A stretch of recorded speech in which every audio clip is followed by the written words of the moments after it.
Well, Israeli forces have fired tear gas at dozens of Palestinians trying to enter the old city in occupied East Jerusalem. They were attempting to reach Al Aqsa Mosque for Friday prayers. The Hamas group name its military operation against Israel Al Aqsa flood as a response to Israeli attacks on worshippers at the mosque.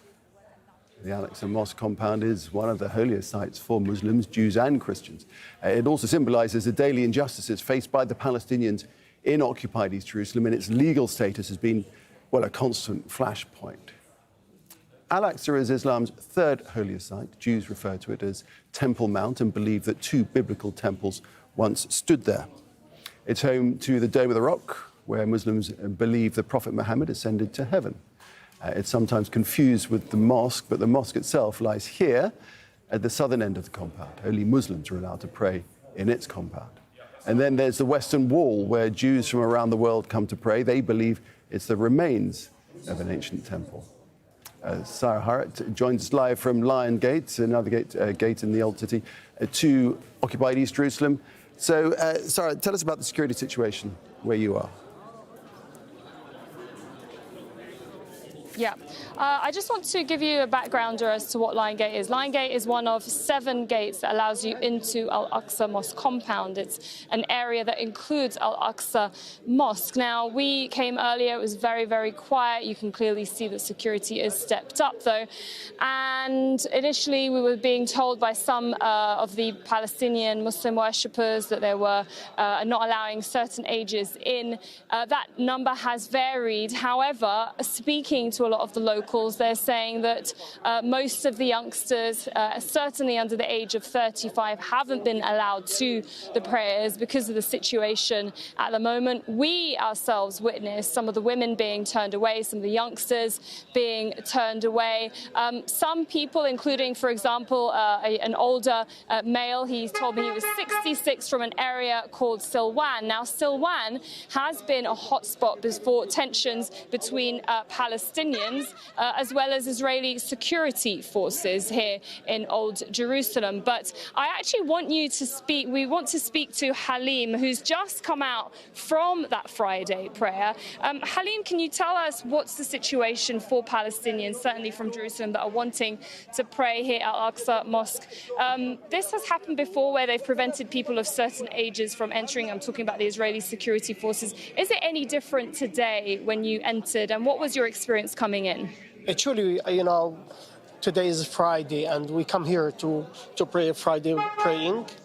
And once I got from outside, I faced 3 checkpoints actually, and they just hosted. They kept us for half an hour. Then, because we are, above 50 years old, they let us go inside. And once we get, the first checkpoint, we go to the second checkpoint, and then here they stop us here and they check my bag, what I hold, and so on and so forth.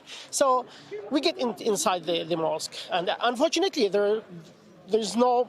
There are only a few prayers inside the mosque because they didn't let prayers, Muslim prayers, to get and to pray freely in the Al Aqsa Mosque. I spoke to a Palestinian in a wheelchair that had to pray just further down there because it was difficult for him to enter.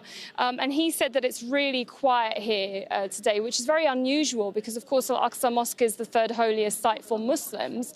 Are you concerned about moving forward after the situation and Israel declaring war?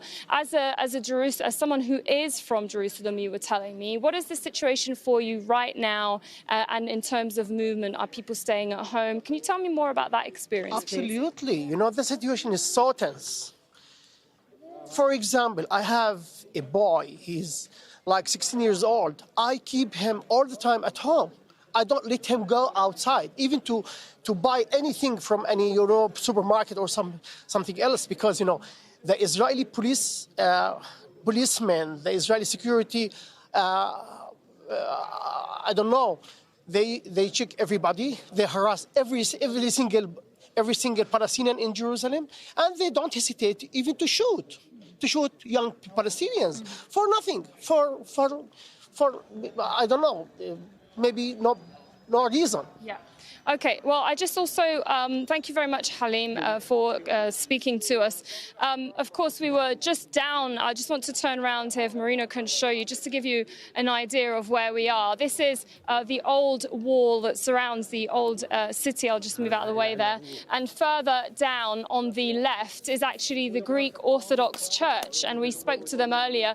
Of course, tensions last week were high for them, with Israeli settlers spitting at churches. We've seen a rise in those incidences, and he said they're concerned. In fact, that church is said to be the birthplace of Mary, a mother of Jesus, and it's considered a very holy site for Christians as well. I'm just going to take you down this lane over here, because this is another area where the Israeli security forces were preventing the youngsters from entering. They've actually moved a lot of the barricades, but there's a lot less at the moment security forces. We did see some scuffles between them, and if you just turn this way to the left here, up these stairs, this is where a lot of the youngsters ended up taking the steps up there and had to just sort of pray on the side. Of course, this is not the first time that we have been seeing this happening for Friday prayers when it comes to entry to